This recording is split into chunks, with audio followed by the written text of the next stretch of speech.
ஒன்னு சொன்னாரு, ஒரு பெண் இன்னொரு பெண் அழகாக இருப்பதை பொறுத்து கொள்ள மாட்டார்கள் அப்படின்னு சொன்னார். அதை குறிப்பா எங்களுக்கு அந்த பொறாமைன்னு சொன்னாரு.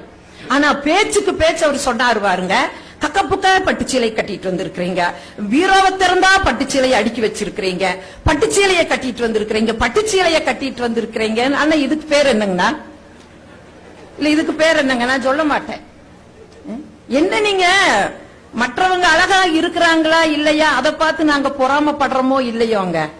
ஆனா அழகில்லாத ஆண்மகனையும் கூட நாங்கள் அழகாக மாற்றுகிறோம் இல்ல, அதுதாங்க மனவளா. எங்கேயோ பிறந்து வளர்ந்தோங்க, 20 வயசு ஆச்சு. பெத்தவங்க சொல்றாங்க, சங்க இலக்கியத்துல சொன்ன மாதிரி யாயும் யாயும் யாராகிறோ எந்தையும் உந்தையும் எம்முறை கேளிர்னு சொல்லி ஒட்டு உறவே இல்லாத ஒருத்தர் பொண்ணு பார்க்க வர்றாங்கன்னு சொல்றாங்க. எங்களுக்கு மனசுக்குள்ள ஒரு பயம், ஆனா இருந்தாலும் ஒரு ஆசை.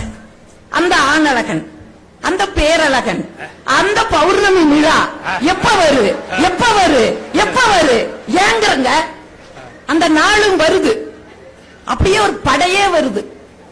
சிங்கம் தான் சிங்கிளா வரும், இது படையே வருது. இதுல யாரு மாப்பிள்ளைன்னு தெரியல. எங்க அப்பத்தா எது மாப்பிள்ளை? எங்க அப்பத்தா காமிக்கிறான், இங்க வா, அந்த வார் ஒண்ணு பப்பரக்கான்னு ஒண்ணு உட்கார்ந்து இருக்குது வாரு, அதுதான் மாப்பிள்ளை.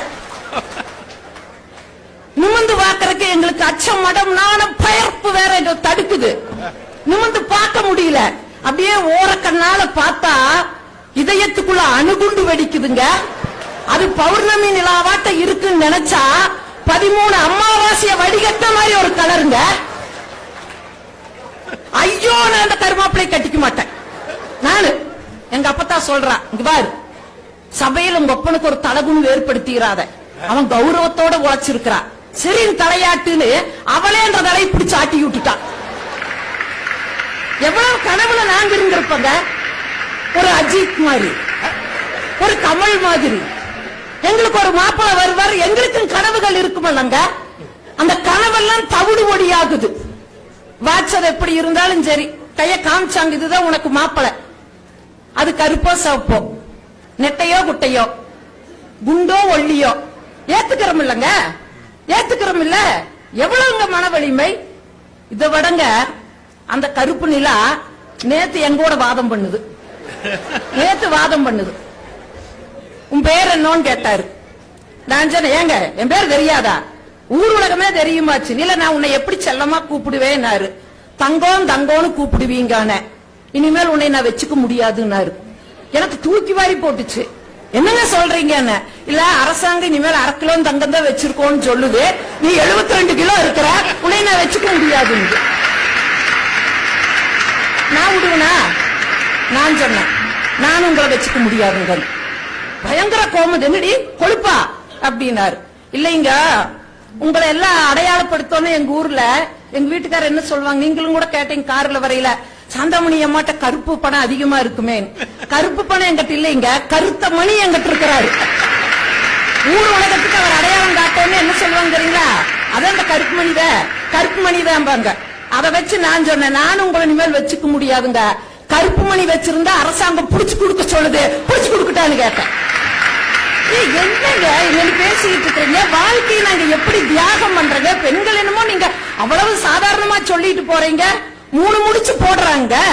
முதல் முடிச்சுல பெற்றோர்களை மறந்தாச்சு, 2வது முடிச்சுல உற்றார் உறவினர்களை மறந்தாச்சுங்க, 3வது முடிச்சுல கல்யாணத்துக்கு முன்னாடி அப்பனுடைய குலதெய்வம் தான் என்னுடைய குலதெய்வம்.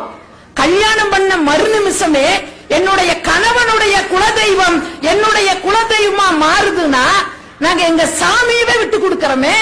என்ன எங்களுக்கு மன வலிமை இல்லைங்கிறீங்க? இதை விடங்க மறுவீடு கூட்டிட்டு போறாங்க. இவங்க வீடு எப்படின்னு எங்களுக்கு தெரியாது. அது மாடி வீடா குச்சி வீடா, என் மாமனார் எப்படி, என் மாமியா எப்படி, என் கொழுந்தனார் எப்படி, என் கொழுந்தியா எப்படி, எதுவுமே எங்களுக்கு தெரியாதுங்க. மறுவீடு கூப்பிட்டு பகையில எங்க அப்பத்தா வந்து அங்க ஆஜராகிறா. மறுபடியும் கண்ணு இங்க பாரு, கல்லானாலும் கனவன், புல்லானாலும் புருஷன் நினைச்சிட்டு நீ வாழணும்.